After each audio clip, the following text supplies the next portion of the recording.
তিনি member secretary ছিলেন, বিভিন্ন কোম্পানি পলিউশন কন্ট্রোল বোর্ডের মেম্বার সেক্রেটারি ছিলেন, সর্বোচ্চ পোস্ট সেটা কনস্টিটিউশন হিসেবে।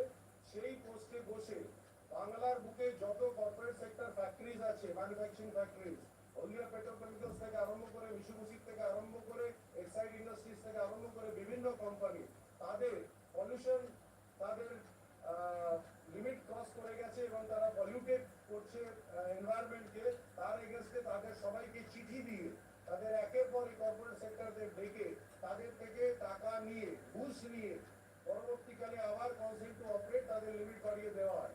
এই করে তিনি কয়েকশো কোটি টাকা কামিয়েছেন।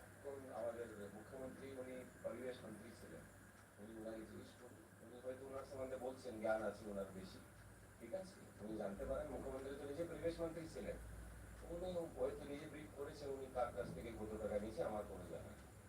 এইসব মৃত্যুমুখী সরকারের সেই সার্থনাথ, এইসব এক মুহূর্তে বলে কোনো লাভ নেই। ওনাকে বলুন আগে টেকনোওয়ার্ল্ড কোম্পানি যে এক্সাইড থেকে টাকা তুলছে বিনা কিছু কাজ করে, শুধু বিলিং করার জন্য 10% টাকা, 100 কোটি টাকা টার্নওভার প্রত্যেক বছর করে পয়সা নেওয়া হচ্ছে, তার হিসাব এনার স্ত্রীর নামে কোনো কাজ না করে, কোনো এমপ্লয়ি না রেখে কি করে এক্সাইড থেকে টাকা তোলা হচ্ছে, এটা মানি লন্ডারিং অ্যাক্টিভিটির মধ্যে পড়ে।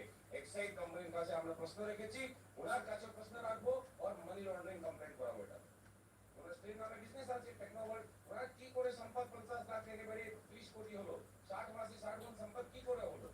আমরা এসব এলিগেশন ওনার নিজের জাস্টিফিকেশন সঙ্গে লাগিয়েছি।